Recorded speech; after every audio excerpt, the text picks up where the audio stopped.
안녕하세요. 반갑습니다. 오늘 진행을 맡게 된 김일중입니다. 오늘은 여러분과 함께 아주 특별한 이야기를 나누고자 합니다. 자, 수원시의 오랜 수건 사업이었던 수원역 성매매 집결지가 지난 5월 31일에 자진 폐쇄를 하게 됐죠. 수원시, 경찰, 또 시민단체, 주민 모두의 노력으로 이끌어낸 결과였습니다. 그런데 이 성매매 집결지 폐쇄 후에 갈 곳을 잃은 사람들이 있습니다. 바로 성매매 여성들인데요.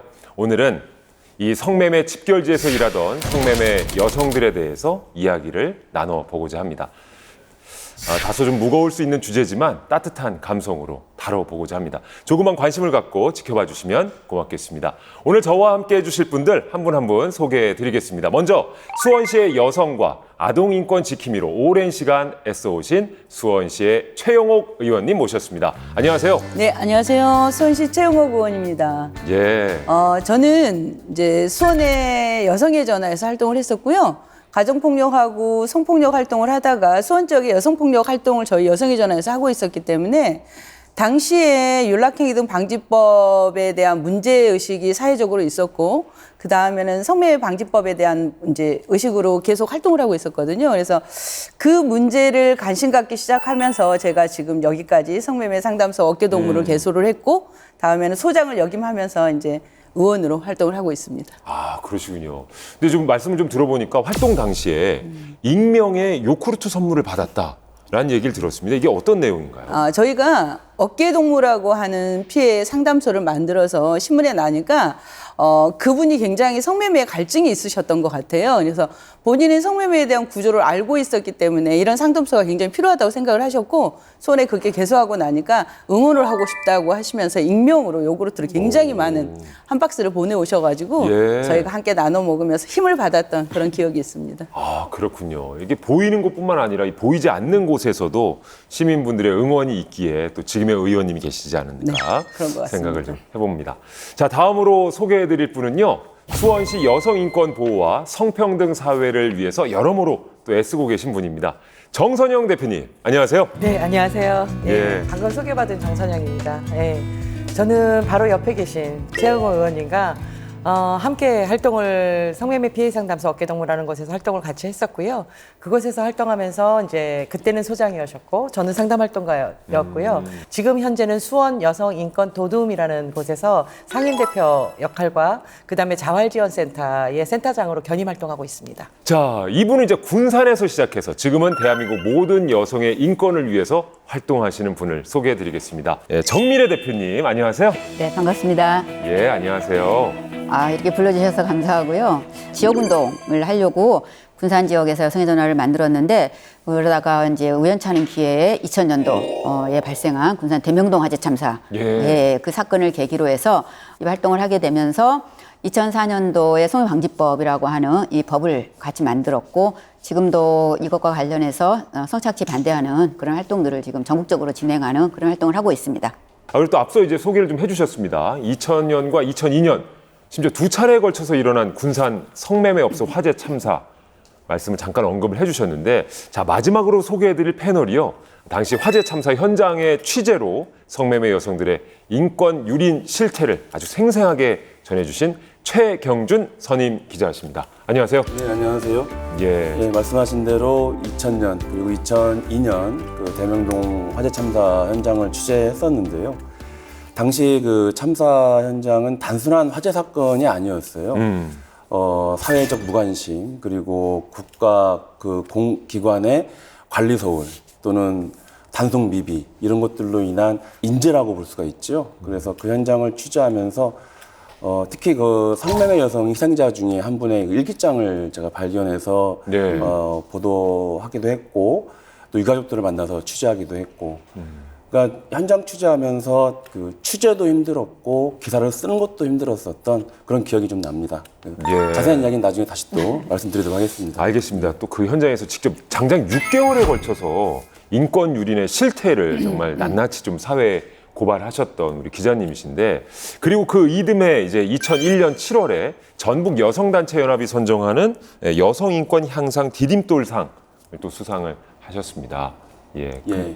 또 남다른 소감이 좀 있으실 것 같아요.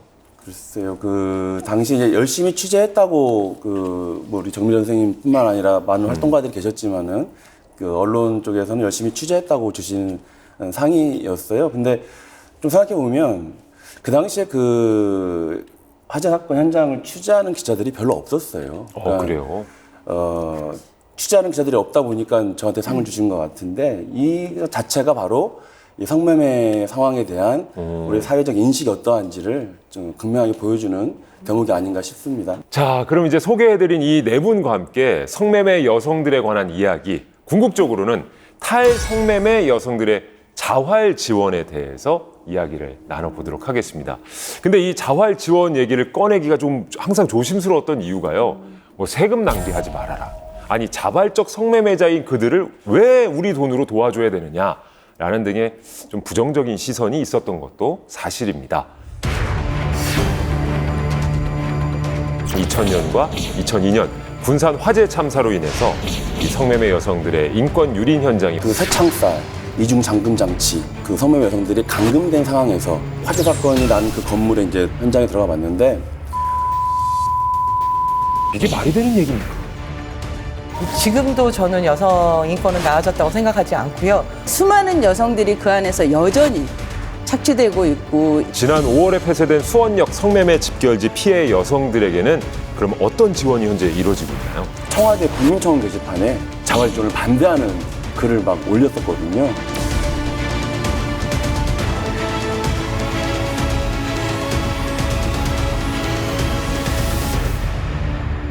자, 그럼 저희가 궁극적인 질문을 아예 짚고 가죠. 탈성매매 여성들을 위한 자활 지원 왜 해야 된다고 생각하시는지 의원님께서 좀 말씀해 주시죠. 대부분 이제 저의 경험에서 나오는 것들인데 제가 단체 활동을 하고 지금 의원이 되어 있는 상태에서 성매매를 바라보고 있기 때문에 그러니까 그 여성들을 만나기 시작하면서 그 여성들이 그동안 사회에서 보호받지 못했던 그 부분들에 대해서 저희는 일정 부분 책임이 있다고 생각을 합니다. 그래서 여성들이 그 환경에서 다시 우리와 함께 살아가기 위해서는 살 수 있는 토대가 되어야 하잖아요. 그러니까 살 수 있는 기회를 저희는 지금 만든다고 생각을 하는 거고요. 자활이라고 하는 거는 굉장히 긴 시간 동안 이들에게 주어진 시간이기 때문에 저희 국가는 그들이 설 수 있도록 어떤 역할들을 해야 된다. 그것들이 자활이다라고 저는 생각을 합니다. 우리가 기본적으로 명확하게 할 부분이 있는데요. 성매매 여성들은 명확히 피해자입니다. 그분들이 자발적으로 또는 자기가 원해서 성매매를 하는 것이 아니거든요. 대부분의 성매매 여성들은 빚의 올가미에 얽혀서 감금된 생활 속에서 또 폭행과 감시와 그리고 군품 강탈, 성매매 행위 강요 이러한 인권주의 상태에 놓여 있었던 피해자들이에요. 네. 사실 이분들이 사회적으로 완전히 단절된 상태 속에서 몸과 마음이 굉장히 피폐된 상황입니다. 일부에서는 이 성매매 여성들에 대한 자활 지원을 반대하는데 이제는 우리 사회가 이런 사회적 약자들을 보듬어 안아서 그들이 다시 사회에 복귀할 수 있도록 희망을 주어야 될 필요가 있다고 생각합니다. 예, 기자님께서는 특히나 이제 현장에서 그런 좀 실태를 보셨기에 더 실감을 하시는 것 같고요. 우리 정선영 대표님은 왜 우리가 지원해줘야 되는지. 현장 활동가의 경험으로서 제가 시간 동안 만나온 여성들이 있잖아요. 근데 저는 그 여성들의 목소리에 주목을 할 수밖에 없고 그 주목하면서 그 여성들은 성매매를 하고 싶어서 하는 사람은 단 한 사람도 없었다.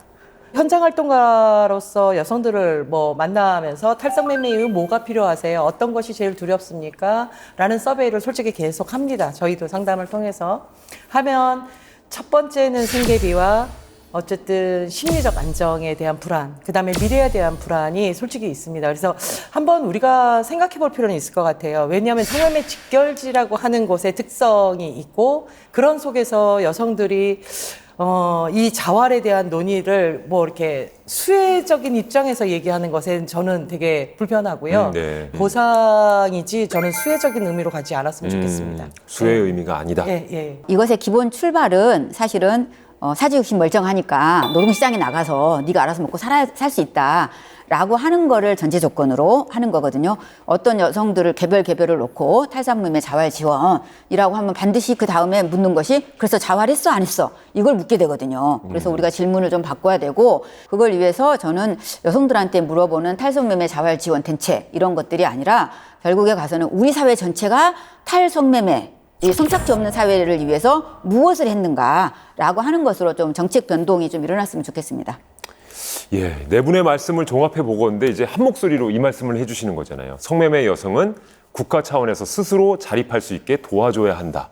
그리고 피해자라는 입장을 저희가 가져야 된다라는 말씀 해주셨는데 사실 뭐 2000년도 이전에도 반성매매 운동이 있었습니다만은 그렇게 큰 관심을 얻지 못한 것도 사실입니다.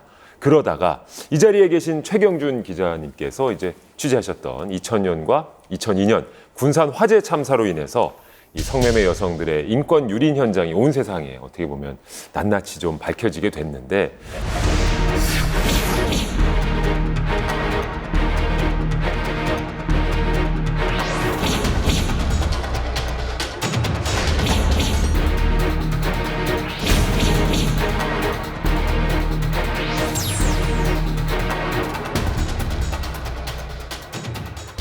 당시 상황을 진짜 좀 더 자세하게 한번 상기시켜 주시죠. 네.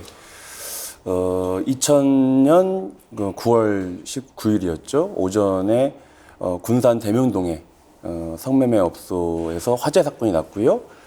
당시 성매매 여성 5명이 질식사를 했습니다. 예. 그리고 채 1년 반도 지나지 않은 2002년 1월 29일에 그 첫 번째 사고가 났었던 곳에서 얼마 떨어지지 않은 또 다른 업소에서 또 화재가 발생을 합니다. 그리고 그 당시에는 무려 14명의 성매매 여성들이 사망을 합니다. 오.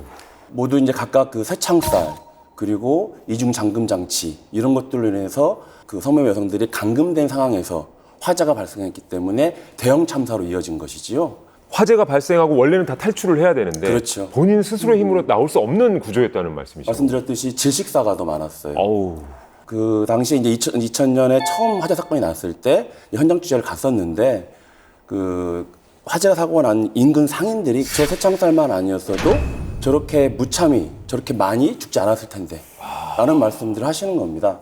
성매매 업소의 업주 그들은 그 쇠창살이 방범창이라고 설명을 해요. 그런데 제가 이제 현장 취재를 해봤을 때 방범창이 없어요. 네. 그러니까 그 쇠창살은 무엇이냐면 성매매 여성들이 도망가지 못하도록 창문마다 단단한 쇠창살을 만들어 놨고 그리고 하나밖에 없는 출입구에다가는 이중 잠금 장치.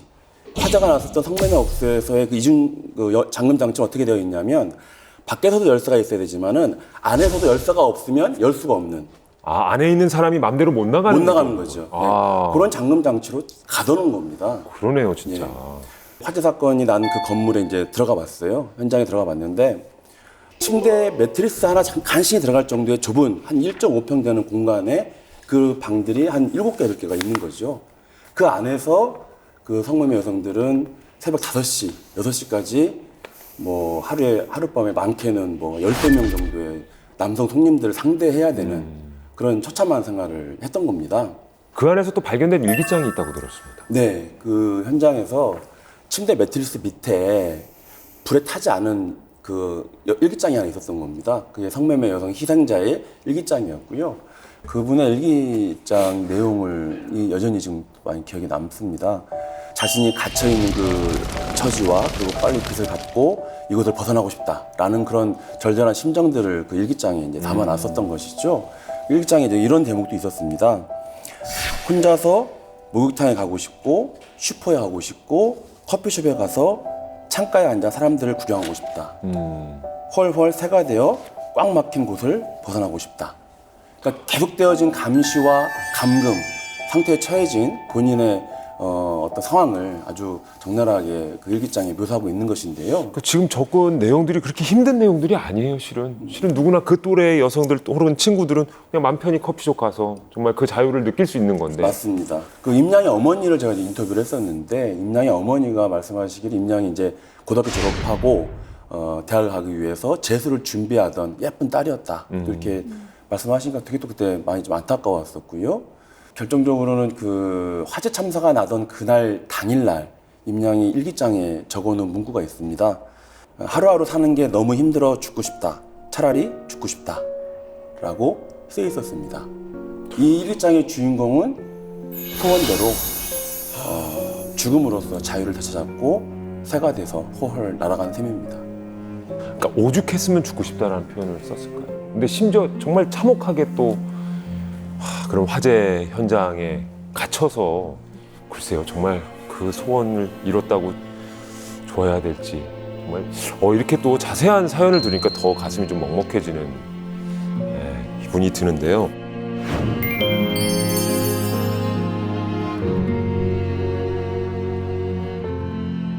또 다른 충격을 저는 이 자리에서 좀 받고 있는 것 같은데, 자, 지금 저희가 얘기 나눈 게 2000년, 2001년 이야기잖아요. 자, 그로부터 어떻게 보면 20년이 지금 흘렀습니다.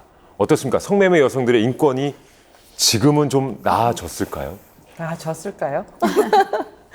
글쎄요. 저는 수원 지역의 전체적인 어떤 성매매 현장들을 저희가 아울리치도 하고 있는데요. 예. 지금도 저는 여성 인권은 나아졌다고 생각하지 않고요. 더 교묘해지고 이 성매매 카르텔, 숨어있는 카르텔인데 진짜 여성들 뒤에 숨어서 마치 성매매가 여성들의 얼굴을 하고 있는 것처럼 계속 조장하고 만들어내고 마치 자기네들이 정말 지역 안에서 지락펴락한다라고 하는 것에 대해서 저는 솔직히 되게 동의가 안 되고 있습니다. 예. 기자님이 보시기에 현 실태는 어떻습니까? 이제 뭐 대표님도 말씀하셨지만은 저는 이 성매매 업소가 유지되고 있는 한 인권유린 실태는 여전히 계속 진행되고 있다고 생각을 합니다. 왜냐하면 이 성매매라고 하는 것이 기본적으로 여성에 대한 착취 구조 속에서 진행이 되거든요. 그러니까 이제 뭐냐면 성매매 업소 업주와 그리고 알선업자가 있어요. 이 사람들이 이제 경제적으로 굉장히 어려운 상황에 처한 여성을 상대로 해서 고소득을 올릴 수 있다. 그리고 숙식을 보장해 주겠다. 이렇게 유혹을 합니다.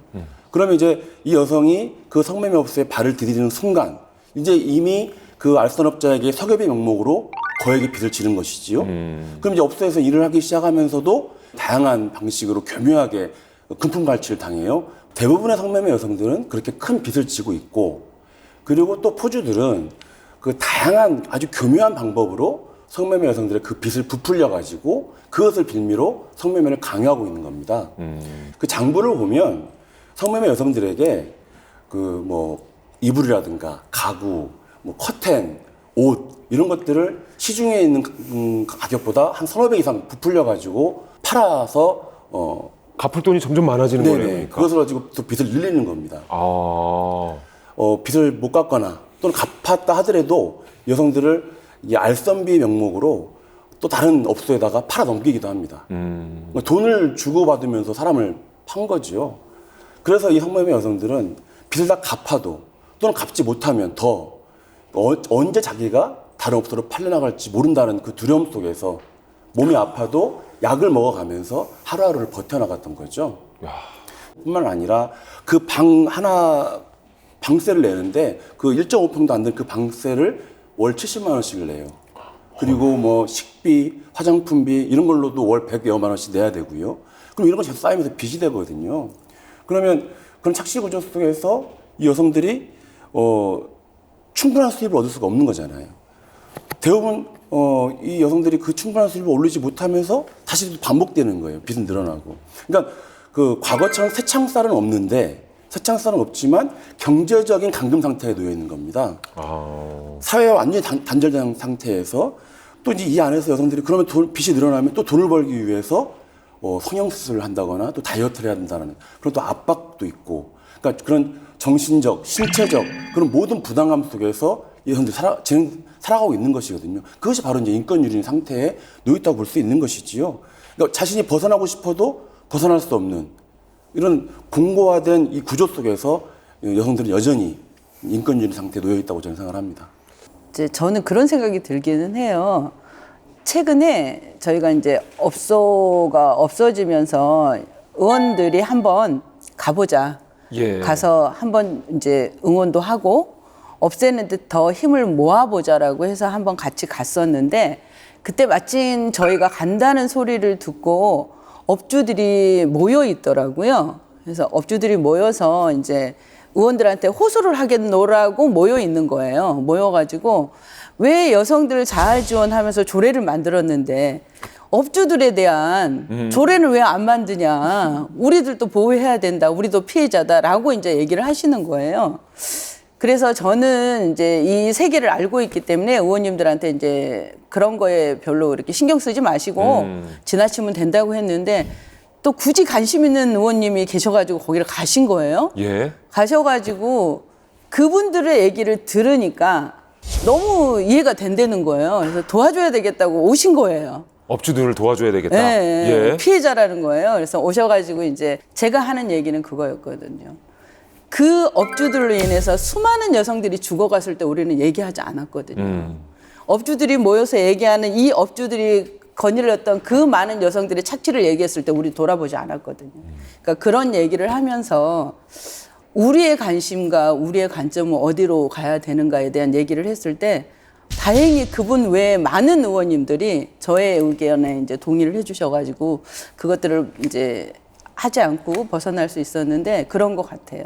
그러니까 수많은 여성들이 그 안에서 여전히 착취되고 있고 인권에 대한 유린이 당하고 있음에도 불구하고 우리들이 관심 두지 않았기 때문에 보여지지 않았고 드러나지 않았다고 생각을 하고요.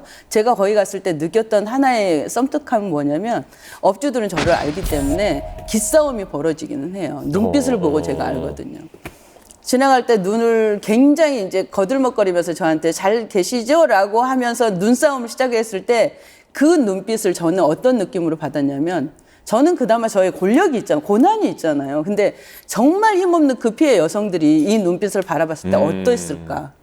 정말 끔찍했겠다. 절대 나올 수 없겠다. 우리들이 함께 하지 않으면 여성들은 나올 수 없겠다라는 다짐들을 하고 나왔거든요. 그러니까 여전히 그 여성들의 인권은 그 안에서 유린되고 있고 그 유린에 동참하고 있는 게 어쩌면 우리 사회이기도 하다는 생각이 듭니다. 지금 의원님이 말씀하신 부분이 가장 크게 그 여성들에 대한 그 이해를 돕는 데 좀 많은 도움이 되는 그 지적인 것 같아요.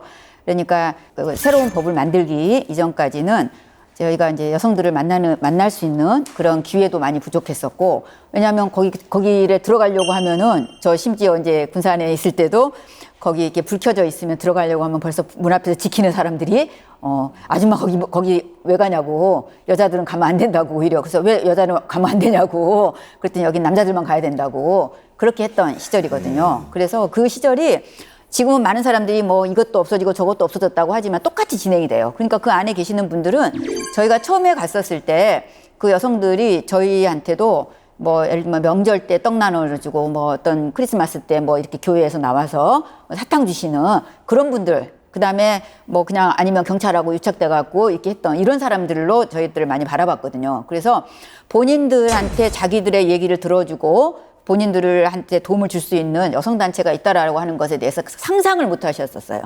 그래서 아닙니다. 아무 조건 없이 우리가 이것들 얘기를 들어드리고 이걸 하겠습니다라고 했었을 때 왜냐하면 그 안에서는 업주의 말이 법이었잖아요. 그래서 이런 거를 할 수 있는 것이 있다라고 하는 것에 대해서는 어느 누구도 믿지 않았고 거기에 붙어서 저희가 도전을 했고 거기에로부터서 우리가 여성들한테 얘기를 듣게 되면서 그들의 상황들의 얘기를 듣게 되는 이런 과정이 바로 그 출발점이었던 것 같아요. 네. 네.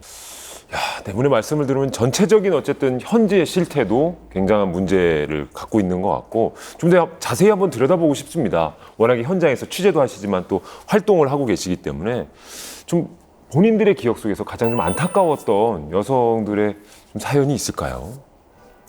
제 기억으로 가장 인상적으로 남아있는 게 아마 우리 대표님하고 함께 활동했던 시절이었는데 구조 요청이 있어서 저희가 가서 만났는데 그 친구를 만나고 나니까 자기 외에 또 동생도 그 안에 있다고 해서 함께 같이 이제 나왔던 사례가 있었어요. 그래서 그 친구들 둘이를 명절이었던 것 같아요. 명절이어서 병원에도 못 가고 그때 굉장히 이제 아픈 상태로 도망 나온 상태여가지고 경기의료원에 같이 이제 들어가서 그 친구들을 넣어놓고 같이 상담을 하다 보니까 그 친구들이 성매매로 유입되던 게 팔려나간 거였는데 누구에 의해서는 아버지에 의해서 팔려나갔던 거였어요. 친아버지에 의해서요? 네, 친아버지가 어려서부터 계속 가정폭력이 있었고 그 폭력에 노출되다가 이제 좀 더 크니까 성장하니까 아이들이 길거리에서 이제 구걸을 하게 하고 이제 더 성장하고 나니까는 성매매 현장으로 아이들을 팔아서 계속 자기의 경제적인 것들을 가져가고 있었을 때 이 친구들이 나와서 저희랑 굉장히 긴 시간 같이 호흡을 했었고 지금은 이제 굉장히 다른 곳에서 잘 활동하고 있는데 그 친구들이 굉장히 많이 기억에 남아 있는 것 같습니다. 자, 저희가 현 실태도 짚어봤습니다만은 현재 전국적으로 성매매 피해 여성을 위한 자활 지원 정책을 또 활발하게 펼쳐내고 있다는 얘기를 들었습니다. 먼저 제주도의 경우를 살펴보자면요. 최장 2년, 직업 전환 생계비 최고 50만 원, 그리고 자립 정착금 지원을 500만 원 해준다고 돼 있고요. 대구의 경우에는 생계비 1,000만 원, 주거비 700만 원 등 10개월간 1인당 최대 2천만 원을 지원한다고 합니다. 충남 아산으로 가보겠습니다. 1년간 매달 100만 원의 생계비를 지원하고요. 주거 이전비 600만 원 등을 또 추가로 지원한다고 하네요. 그러니까 이 짧게는 10개월에서 길면 2년간 그러니까 평균 한 1년 정도의 자활 지원이 이제 지역별로 이루어진다고 하는데 지난 5월에 폐쇄된 수원역 성매매 집결지 피해 여성들에게는 그럼 어떤 지원이 현재 이루어지고 있나요? 일단은 살아야 되잖아요. 살 곳이 필요하기 때문에 주거가 필요하고요. 아주 최소한의 생계비 그리고 이제 그들이 또 다른 삶을 이제 만들어가기 위해서는 직업을 가져야 되는데 직업 재활할 수 있는 직업 재활비라고 해서 이 세 가지 항목을 통해서 진행하고 있기는 한데요. 여성들이 그 안에서 살다가 나왔을 때는 10년이고 훨씬 더 깊은 세월을 그 안에서 살아왔잖아요. 근데 우리 사회는 여성들이 나오자마자 1년이라고 하는 아주 짧은 지원금으로 1년 동안 그 돈을 주고 그 10년의 그 착취 속에 있었던 그 사람들을 다 바꿔내라고 지금 요구하고 있는 거거든요. 어떻게 생각하세요? 살 수 있을까요? 기간이 짧긴 짧네요, 진짜. 저는 도저히 그 여성들이 그 삶을 이겨낼 거라고 보지는 않고요. 이후에 이 여성들이 어떻게 살아갈까는 저희들이 또 다른 과제로 지금 남아있거든요. 수원시도 아직 그것들에 대해서 법적으로 만들어내지는 못하고 있고요. 이제 다른 형태로라도 공동체 안에서 만들어내려고 노력을 하고 있습니다. 예, 그러니까 짧은 정말 느낌이 있습니다만 어쨌든 경제적인 지원을 또 담당해 주시고 우리 정선희 대표님께서는 경제적 지원 외에 또 다른 활동을 지원해 주신다고요? 네, 뭐 이제 자활 조례 대상자가 되시면 어쨌든 심의를 통해서 이제 아까 말씀드린 생계비와 주거비와 이제 직업 훈련이 필요하신 분들은 이제 직업 훈련비가 나가고요. 어떤 분들은 또 의료 지원이 시급할 때 저희가 의료 지원을 할 수 있고요. 또 법률적인 문제가 더 우선 해결해야 될 과제면 법률적인 지원들을 먼저 하고 이것이 두 가지가 병행이 필요하면 두 가지의 어떤 진행들을 할 수가 있는 거죠. 자활은 저는 이렇게 말하고 있어요. 완성이 아닙니다. 자활은 가정이기 때문에 그 안에는 수많은 것들이 자기의 어떤 미해결 과제도 있고요. 그것들을 하나씩 실타래처럼 풀어가는 어떤 시간적인 부분들도 있기 때문에 저희가 만나고 지속적인 이 만남을 통해서 서로 신뢰를 하고 소통하고 서로 상호 간의 어떤 지지자로서 의 역할들을 서로 한다고 생각이 듭니다. 예. 그리고 또 피의자 신분으로 서는 경우라는 얘기는 어떤 말씀이신가요? 그러니까 1년 동안 지원이라고 하는 게 아까 기본적인 유지관계를 만들기 위한 기본이라고 한다면 또 다른 의미로 바라보면 그건 있을 것 같아요. 그 여성이 그동안의 피해자라고 하는 것들을 저희가 인지시킬 수 있는 기회다. 그래서 국가가 그들에게 이런 보상을 하고 있다라고 하는 것들로 그들의 피해자임을 인식하게 하고 이번에 수원역에서 나온 피해자분이 그런 얘기를 하셨어요. 제가 나와서 직결지를 바라보는 건 처음이다. 그 안에만 계셨잖아요. 그 안에만 있다가 나온 상태에서 또 다른 입장에서 그 공간을 바라보면서 다시 보인다고 얘기를 하더라고요. 내가 저 안에 있었구나. 저 안에서 내가 살고 있었구나라는 생각들을 하면서 이제 두 번 다시 그곳으로 돌아가고 싶지 않다라는 얘기를 했거든요. 그래서 1년이라는 짧은 기간이긴 하지만 왜 국가가 나에게 이런 보상을 하지라고 하는 것들로 시작을 내가 그동안에 받은 피해자에 대해서 다시 한번 힘을 얻게 하고 다시 살아가는 기회가 되지 않을까라는 생각을 해봅니다. 네. 그 가운데 벌써 또 취업을 하신 분이 계시다고요?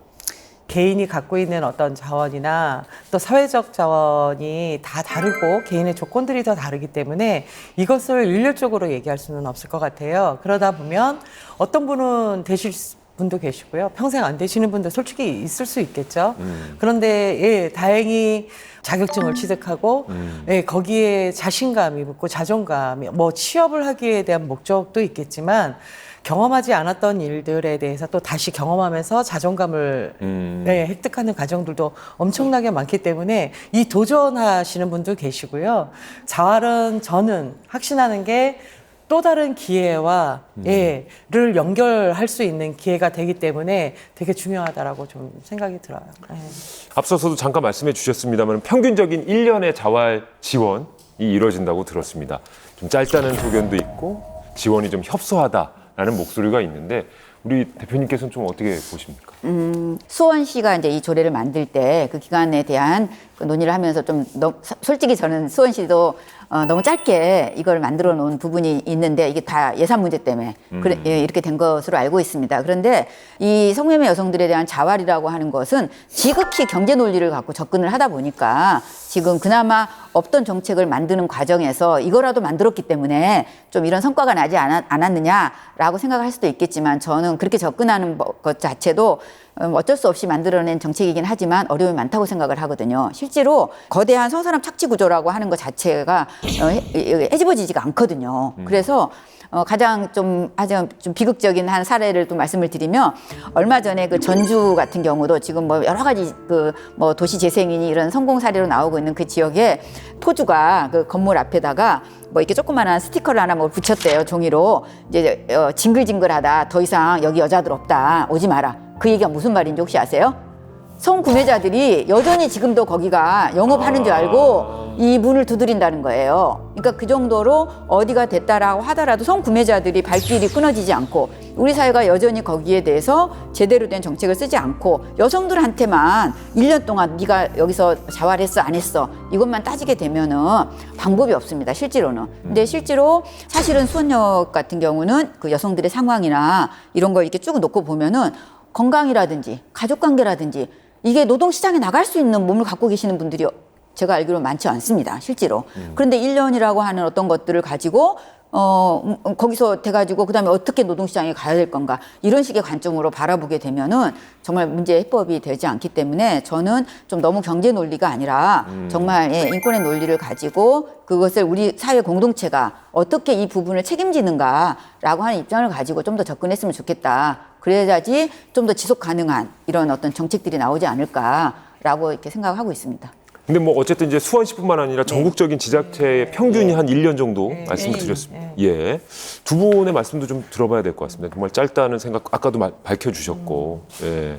부족하다고 해주셨습니다만은 제가 지금 구상하고 함께 논의하는 과정에 있는 게 뭐가 있냐면 언니들이 1년 가지고 그 피해 여성들이 1년이라는 짧은 기간 안에 모든 걸 해낼 수 없기 때문에 1년에는 아주 작은 피해자의 보상이라고 생각을 하고 이후의 삶을 어떻게 우리가 함께 가져갈까를 고민을 하다가 지역에 지금 도시재생이라고 하는 것들이 일어나고 있거든요. 그래서 도시재생의 공간을 이제 확보를 하고 싶고 그 확보하는 곳의 안에다 사회적 경제기업이라든지 우리 사회가 가지고 있는 또 다른 같이 활동을 하고 있는 공동체 중심의 활동들과 좀 엮어서 같이 좀 살아가는 방법을 고민해야 되겠다라고 하면서 지금 단체들하고 섭외 중에 있습니다. 그래서 그런 활동이 연결이 되어야 이분들도 좀 지속 가능하지 않을까 삶이 그런 생각을 하고 있습니다. 현재 지원 정책에 더불어서 보완책까지 어느 정도 말씀을 좀 해주셨는데 자연스럽게 그럼 우리 좀 기자님께도 여쭤보겠습니다. 어떤 점들이 좀 진짜 보완이 되면 좀 더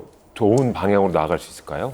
근데 저는 그 나왔을 때 그것을 유지할 수 있는 힘은 또 무엇일까? 그 힘은 경제적 지원도 굉장히 필요하겠지만은 그 성매매 여성들에 대한 어떤 심리적 치유 저는 이것이 또 한편으로는 필요할 거라는 생각이 들어요.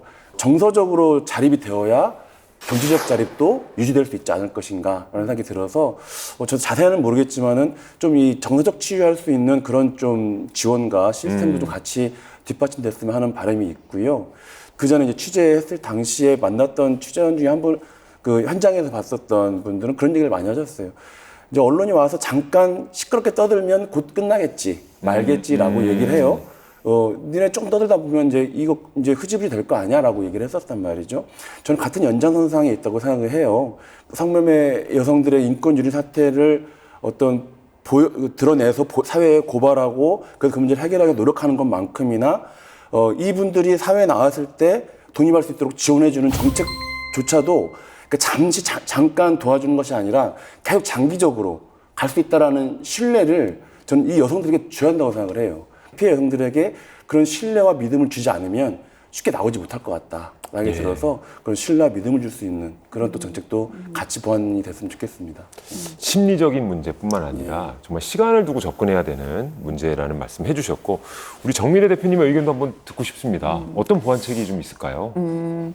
이제 기본적으로 우리 사회가 성매매에 대한 인식들, 이 의식들 이런 것들을 여전히 그대로 가지고 있으면서 성매매 불평등한 구조를 그대로 유지를 하면서 어떤 대상층에다가 우리가 이만큼을 줬으니까 이만큼의 성과를 내야 된다. 이렇게 접근하고 있는 거 자체는 좀 바꿔야 된다라고 생각을 하고 있습니다. 실제로. 그래서 이분들이 그렇게 그 상황에서 어떠한 요인들에 의해서 성매매로 유입돼 가지고 거기서 생활했고 이렇게 되는 과정들이기 때문에 여기에 대한 책임은 우리 공동체가 모두가 져야 된다라는 거죠. 뭐 거기서 네가 자발적으로 갔느니 여전히 뭐 너 거기서 돈 벌었지 않느니 뭐 이렇게 가는 그 생각을 갖고 있을 때는 지금 돈 써야 될 때가 이렇게 많은데 왜 그 사람들한테다가 돈을 쓰느냐 이런 논리로부터 벗어나지가 못하게 된다는 거죠. 그래서 금방 그 기자님 말씀하셨다시피 사회 심리적으로 이 부분들이 우리 사회가 함께 공동으로 책임져야 되는 거. 그래서 이러이러한 것들이 일정 기간 동안에 우리 사회가 함께 책임져 나가야 되고 이것이 되어야만 이후에 이분들이 제대로 된 삶을 살아갈 수 있고 이것이 우리 공동체에 다시 선순환이 된다라고 하는 식으로 좀 바뀌는 거 이런 과정이 좀 필요하다고 생각이 들어지고요.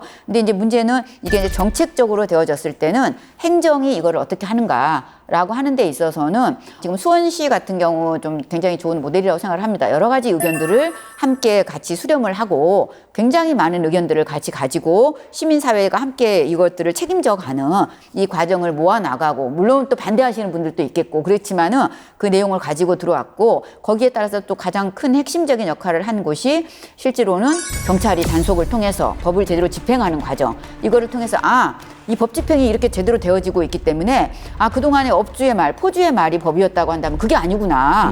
이거를 통해서 이렇게 되는 거고 우리가 그걸 통해서 이 안에서 여기서 돈 벌어서 나갈 수 있다고 생각을 하고 여기서 그냥 그렇게 살았는데 이게 아니구나. 내가 여기서 이런 착취를 당하고 있었구나. 라고 하는 이 메시지를 주고 이 사람들이 또 제대로 되는 처벌의 과정들을 보게 됐었을 때 이런 과정이 함께 좀 갔으면 좋겠습니다. 예, 굉장히 현실적인 문제까지 좀 짚어주셨는데 전 들으면서 굉장히 좀 이게 인식 자체가 참 바꾸기가 어렵다는 게 어느 정도 예산이 투입됐으면 성과를 보여줘야 되는 게 또 맞는 거잖아요. 근데 이제 이런 지원, 이 자활 지원의 문제에 있어서도 우리가 그 실적, 그래서 몇 명이 취업을 성공했어? 몇 명이 지금 성공을 한 거야? 라는 접근 방식이 잘못된 것이다. 참 이런 부분도 어려운 것 같아요, 정말. 예. 그게 굉장히 어렵기는 하지만 이제 또 다른 과제로 저는 이제 나오고 있다고 생각을 하는 게 국가가 가지고 있는 한정된 예산이 지원되고 있다면 그 지원을 기본으로 해서 저는 이제 공동체가 함께 고민해야 된다. 그러니까 예를 들면 이 여성들이 여기에서 나왔다고 해도 그냥 단시간의 삶은 아니잖아요. 지속 가능해야 되는데 네. 이 여성이 지속 가능하기 위해서는 가장 궁극적인 목표는 저는 수원 시민으로서 함께 살아가는 거거든요. 그러니까 수원 시민으로 함께 살아가는 거는 제가 할 일도 대표님이 할 일도 아니고 우리가 할 일이 아니거든요. 우리 모두가 함께 모여야 되는데 그거를 만드는 데에는 여러 단체들도 굉장히 많이 있거든요. 이제 그들도 이들의 관심을 가져줘야 된다. 시민사회뿐 아니라 또 다른 공동체를 추구하는 가치 추구의 단체들도 함께 모여서 이분들과 함께 세상을 살아나가는 방법에 대한 고민을 해야 되지 않을까라고 생각을 합니다. 그렇군요. 우리가 그동안 너무 외면하지 않았나라는 생각도 좀 들게 되는데 혹시 이 필요한 자활 지원 정책에 대해서 좀 더 좀 덧붙이고 싶은 말씀이 있으실까요? 근데 이제 미투가 한창이었을 때 저희 자활에 참여하신 한 분의 이제 여성분을 얘기하고 싶은데요. 그것을 용기 내기까지의 어떤 시간적인 이 시점이 정말 너무 많이 필요하고요. 개인 속도마다 또 너무너무 다르기 때문에 그 부분에 대해서 인정하고 곁을 저희는 지키는 사람이지 속도를 내는 사람이 아니거든요. 그렇기 때문에 그거에 대해서 저는 시간이 그들한테 조금 줬으면 좋겠다. 이 시간을 조금 더 우리가 좀 여유 있게 만들었으면 좋겠다. 근데 솔직히 이 예산의 어떤 것을 쓰이면 예, 어쨌든 성과로 무언가를 보여줘야 되는 저희도 부담감이 솔직히 있거든요. 근데 그거는 무수하게 말로 형언할 수는 없습니다. 예, 예. 자, 항상 저희도 시간에 좀 부족함을 느끼는 것 같습니다. 이 이야기를 좀 더 길게 좀 심도 있게 나누고 싶습니다만은 어쨌든 작게나마 좀 파장이 이루어졌으면 좋겠고요. 저희도 이제 어느덧 마칠 시간이 다 됐습니다. 지금까지 성매매 여성들이 성매매를 할 수밖에 없었던 이 안타까운 사회적인 구조, 또 성매매 여성들의 인권 유린 실태, 또 성매매 피해 여성들에게 필요한 자활 지원까지 두루 좀 이야기를 나눠봤는데요. 이제 마지막으로 정말 하고 싶은 말씀이 있다면 한마디씩 부탁을 좀 드리겠습니다. 저는 아까 우리 최영옥 시의원님께서 말씀하신 게 굉장히 공감이 많이 됐었어요. 이제 성매매 여성의 자활을 지원하기 위해서 가장 중요한 것은 우리 사회의 전반적인 그 성매매에 대한 인식 변화가 필요하지 않겠는가라는 생각이 듭니다. 그러니까 성매매는 분명히 여성에 대한 폭력이고 성매매 여성은 피해자라는 부분을 다시 한번 인식할 필요가 있을 것 같아요. 하지만 사람들은 이렇게 생각하지 않는 사람들이 이제 성매매 여성에 대한 자활 지원을 반대하고 있는 거잖아요. 실제 2018년도죠. 그 인천 지역 성매매 직결지 옐로우하우스에 대한 그 여성들의 지원 조례가 마련이 되니까 그 청와대 국민청원 게시판에 일부 사람들이 글을 올려서 자활 지원을 반대하는 글을 막 올렸었거든요. 그들이 그 반대하는 이유는 사실 그 성매매 여성들이 자기가 원해서 성매매를 하는 거다라고 하는 그런 왜곡된, 그릇된 인식에서 시작을 하게 됩니다. 그런데 그 성매매 여성들은 결코 자기들이 원해서 성매매를 하는 것이 아니거든요. 경제적 어려움에 처한 그 여성들이 어쩔 수 없이 성매매를 선택할 수밖에 없는 그 사회적 구조적 문제, 이것에 대한 인식이 바로 세워져야 되고요. 그 사회 구조적 문제라고 한다면 그건 바로 우리의 문제이고 함께 살아가는 공동체의 문제인 것이지요. 그렇다면 당연히 그 여성들이 우리 사회에 다시 복귀해서 우리 사회 일원으로 살아갈 수 있도록 우리가 지원하고 응원해야 하는 것은 바로 우리의 몫이고 의무라고 생각이 듭니다. 저희가 잊지 말아야 될 건이 있습니다. 당사자의 목소리입니다. 그 당사자의 용기냄이 있었기에 지지부진하던 사건이 갑자기 남부청에 어떤 이관이 되면서 이 사건들이 급속도로 되면서 영업을 중단한 거라고 보기 때문에 그 피해를 입은 사람들은 용기를 내서 이 사회에 얘기하고 그것을 우리 사회는 답을 할 수 있는 사회를 다시 한번 만들어 주시기를 의심하지 마십시다. 우리가 보통 이제 직결지 뭐 폐쇄됐다 그러면은 지금 우리 모두 여성들이 뭐 자활 지원을 받아서 어떻게 됐느냐 여기에 다들 이제 초점이 맞춰져 있잖아요. 근데 좀 질문을 좀 바꿔볼까요? 그 많던 성구매자들은 다 어디로 갔을까요? 이 수요 차단이라고 하는 성구매자들에 대한 부분들을 우리가 어떻게 이 수요 차단을 할 수 있을 것인가라고 하고 이것을 어떻게 멈출 것인가라고 하는 부분들이 좀 더 많이 같이 정책적으로 좀 같이 고민이 됐으면 좋겠다고 생각을 합니다. 지금 그러니까 여성 정책과 뭐 이런 데서 마치 이거는 경찰은 단속만 하고 여성 정책과는 지원 사업만 하고 이렇게 분리된 상태로 이 집행이 될 수가 없는 부분이거든요. 그래서 함께 그 수레바퀴를 같이 굴려나가는 이런 과정을 통해서 좀 제대로 된 정책이 좀 펼쳐졌으면 하는 거고요. 그거에서 좀 더 수원시가 이제 이 자활 정책과 관련돼서 좀 중요한 그 성과를 내고 했다고 한다면 또 다시 이런 부분과 관련해서도 지금 수원시의 다른 형태들의 또 성매매 관련되는 이슈들이 되게 많이 있잖아요. 그래서 함께 또 시민사회단체가 함께 힘을 모아서 좀 새로운 모델을 좀 만들어 나가면 더 좋지 않을까. 그리고 저는 그런 걸 충분히 수원이 할 수 있다라고 생각하고 있습니다. 예. 어쨌든 오늘 짧은 시간이긴 하지만 여러 얘기들을 통해서 지금 보고 있는 시청자분들이 조금이라도 성매매에 대한 이해가 좀 바뀌었으면 하는 바람이 있고요. 그렇게 반대했던 분도 계셨던 분들이 한 번도 큰 충돌 없이 모두 다 같이 이렇게 조례도 만드는데 동의를 해주셨고 이렇게 자활하는 데 있어서 모두 다 예산을 이번에도 통과를 했는데요. 그 여성들의 자활 지원비에 대해서 한마디 말도 없이 모두 다 해줘야 된다라는 합의를 통해서 얘기가 진행이 됐었거든요. 그런 부분에 대해서 우리 수원시 의원님들한테도 굉장히 감사함을 느끼고 있고요. 우리 마을에는 공동체 회복을 위한 마을 조직들이 굉장히 많이 있습니다. 그런 마을 조직도 이런 사회적 관심과 우리 수원 안에 이런 여성들이 함께 있다는 것을 인식하시고 다 같이 동참해서 지속 가능한 우리 수원 시민들의 삶을 밝힐 수 있도록 노력해 주시기를 부탁드리겠습니다.